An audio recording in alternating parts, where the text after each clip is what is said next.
Konspirasi Daud dan Batseba, kalahkan kasus Sambo.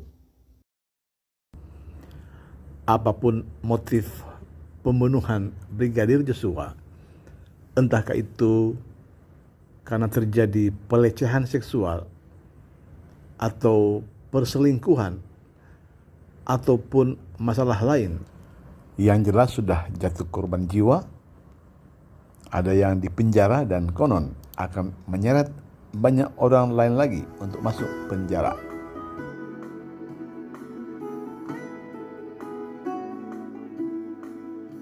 Benar tidaknya kasus Sambo disebabkan karena terjadinya pelecehan seksual, biarlah penegak hukum yang menuntaskannya. Tetapi memang di mana-mana cerita perselingkuhan selalu disusul dengan perkelahian, pertengkaran, sampai pembunuhan. Apapun bisa menjadi korban demi membela harga diri. Lepas dari masalah Sambo, kasus perselingkuhan dan pembunuhan seperti ini sebenarnya pernah terjadi di Alkitab, yaitu antara Raja Daud dan Batseba.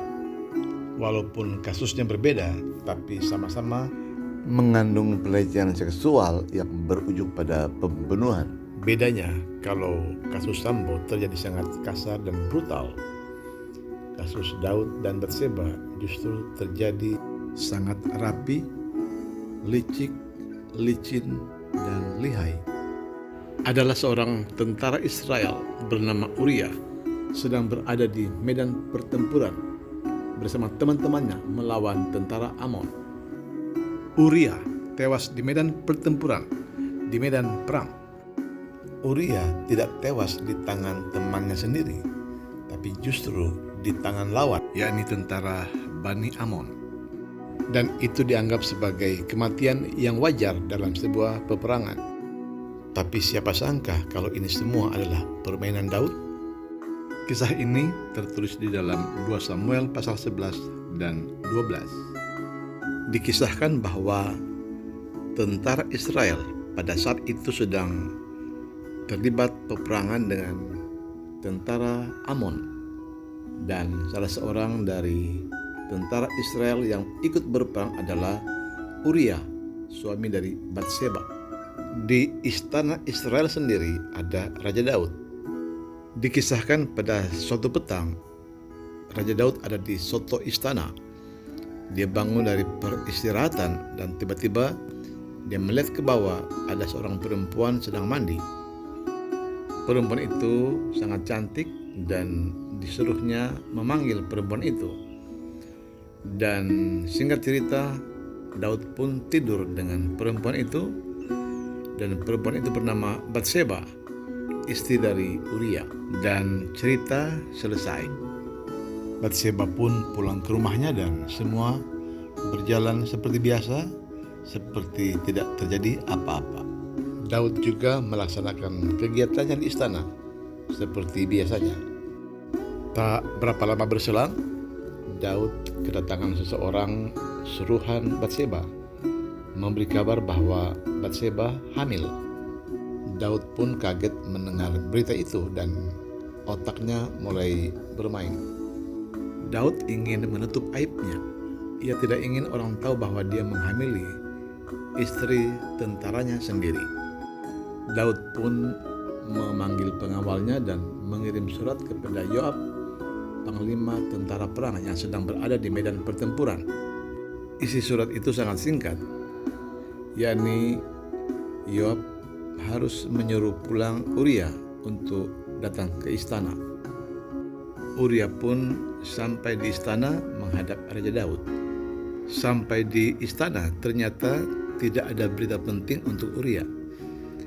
Raja Daud hanya menyuruh dia pulang untuk bertemu istrinya.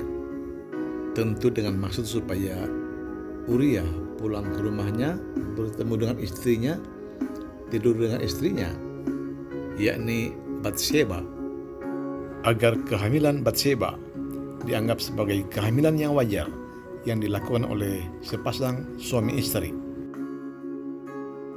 Tetapi anehnya, Uria tidak mau pulang ke rumah.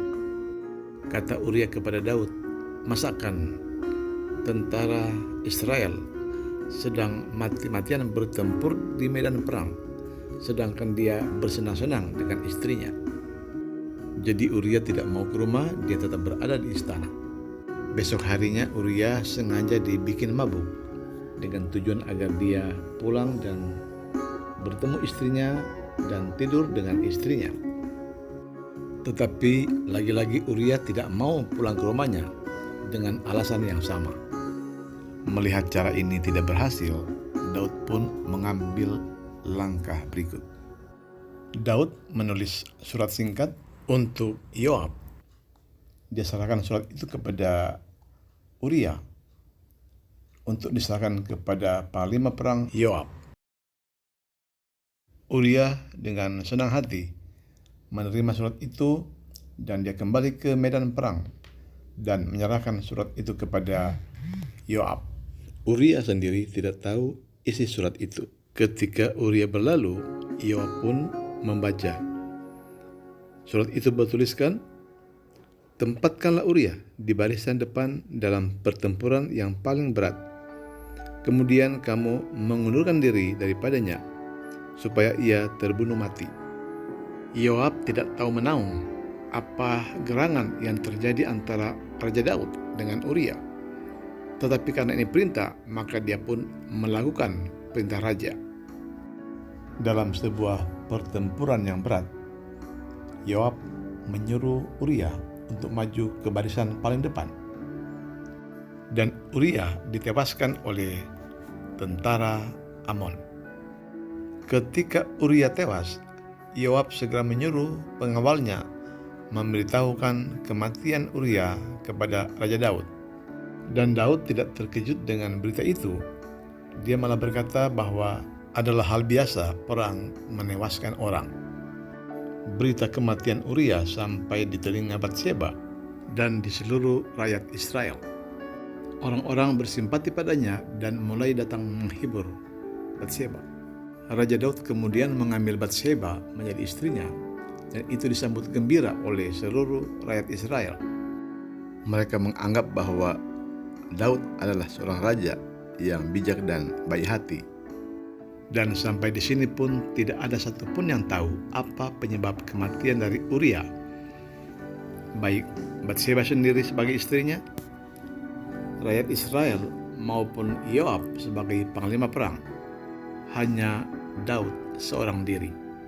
Daud melakukan perselingkuhan dan pembunuhan tanpa diketahui siapapun.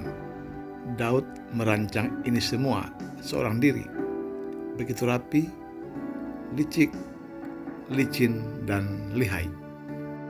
Daud seorang yang ahli dalam mengatur strategi perang, termasuk ahli dalam mengatur strategi perselingkuhannya. Dia pun merasa semua aman-aman saja dan baik-baik saja. Tetapi Daud sangat terkejut ketika Nabi Nathan datang ke istana dan membongkar semua perselingkuhan dan pembunuhan yang dilakukan oleh Daud. Hukum tabur tuai berlaku bagi Daud. Apa yang dia tabur, dia akan menuai sendiri. Oleh perselingkuhan dan pembunuhan yang dia lakukan, Daud membayar sangat mahal dari perbuatan dosa yang dia lakukan. Raja Daud terusir dari istananya sendiri. Daud dikudeta oleh anaknya sendiri, Absalom. Bahkan istri-istri Daud ditiduri oleh anaknya sendiri, Absalom. Itulah sekilas tentang kehidupan Raja Daud, Raja Israel, yang ditulis begitu terperinci dalam 2 Samuel pasal 11 dan 12. Sehebat-hebatnya orang melakukan konspirasi untuk menutupi dosa dan kejahatannya, sekali waktu Tuhan akan mengungkapkannya. Tertutup bagi manusia, terbuka bagi Tuhan.